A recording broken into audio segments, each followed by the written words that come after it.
One of the glories of Western civilization is that speech has become the default method of dealing with disagreements. If we oppose a claim or an ideology, we oppose it with criticism or mockery, not with torture or executions. Historically, that's pretty rare. For much of human history, disputes about politics or religion or ethics were settled with the rack or the guillotine or mob violence. The New Zealand mosque shooter turned to terrorism because he believes that violence, not speech, is the way forward. Anders Breivik turned to terrorism because he believes that violence, not speech, is the way forward. A new generation of violent revolutionaries is emerging. And the reason this is so terrifying is that when people are coming at you with violence, it becomes much more natural to respond with violence. For years, jihadis have been waging terrorist attacks around the world. The world has been remarkably patient in response. But I see people online every day calling for violent retaliation. Now we have white nationalists waging terrorist attacks, and I see people calling for violent retaliation against white nationalists. We may be a couple of terrorist attacks away from a radical escalation in violence and terror. I don't want to see that. I don't want to see people giving up on speech and turning to violence. That's why I'm always horrified when I see peaceful critics of ideologies shut down and deplatformed after terrorist attacks. Let's look at an example.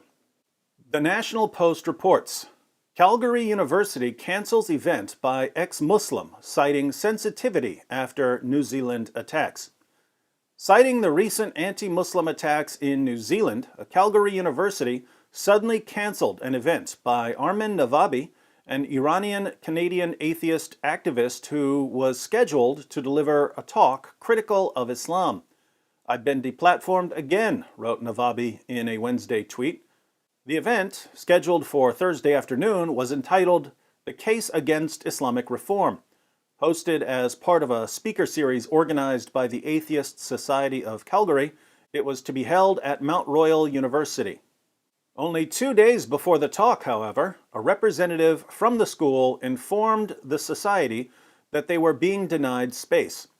In light of the shooting last week and the responses to the event we have received from students and staff, we are going to have to cancel hosting your event with Armin on campus on Thursday, reads an email from the school's interfaith coordinator since posted to social media. Notice the inconsistency.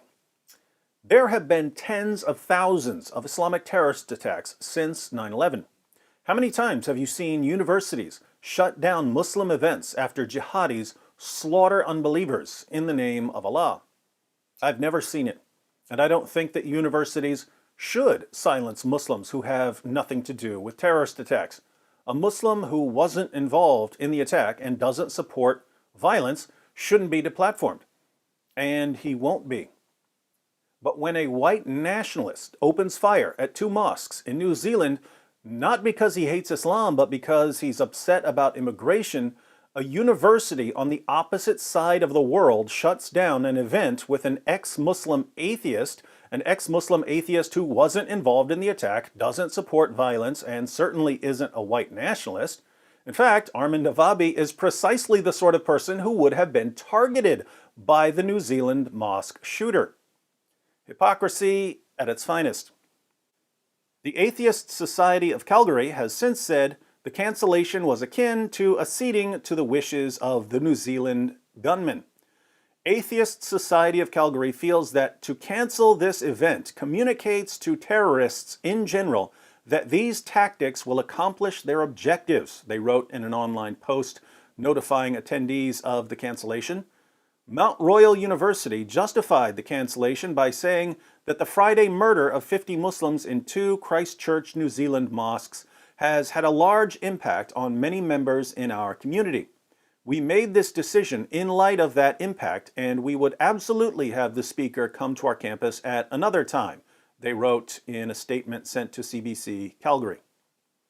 So, when people like the Christchurch mosque shooter try to convince the world that we need to stop talking and start killing each other, Western universities respond by agreeing with the first part of his message.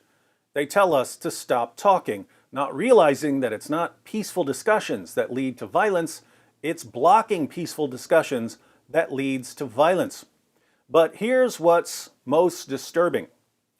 Former Muslims are in real danger. If anyone gets to criticize Islam, former Muslims should get to criticize Islam because Islam calls for their violent deaths. In a land governed by Sharia, Armin Navabi would be under a death sentence simply for being an atheist. But he's not just an atheist, he's also an ex-Muslim. Muhammad ordered his followers to behead apostates. And Navabi's not just an ex-Muslim and an atheist, he also criticizes Islam. Muhammad ordered his followers to execute critics of Islam. So Navabi is under at least 3 Islamic death sentences. Should he be allowed to question or criticize an ideology that calls for his violent death? In a sane world, absolutely. But here in the real world, the message to ex-Muslims is this. Sorry guys, even though you're under constant threat of death, we can't let you criticize the ideology that calls for your deaths because a white nationalist just opened fire at 2 mosques on the opposite side of the planet. And Muslim lives, unlike ex-Muslim lives, matter. That's a pretty terrifying message. So here's the situation we find ourselves in. Muhammad called for the violent subjugation of the entire world. Some of his followers take those calls for violence seriously. When jihadis obey their prophet and launch terrorist attacks against non-Muslims, we're not supposed to criticize Muhammad because our criticism might lead to an anti-Muslim backlash. When white nationalists attack Muslims, we're not supposed to criticize Muhammad because our criticism is supposedly what leads white nationalists to attack Muslims.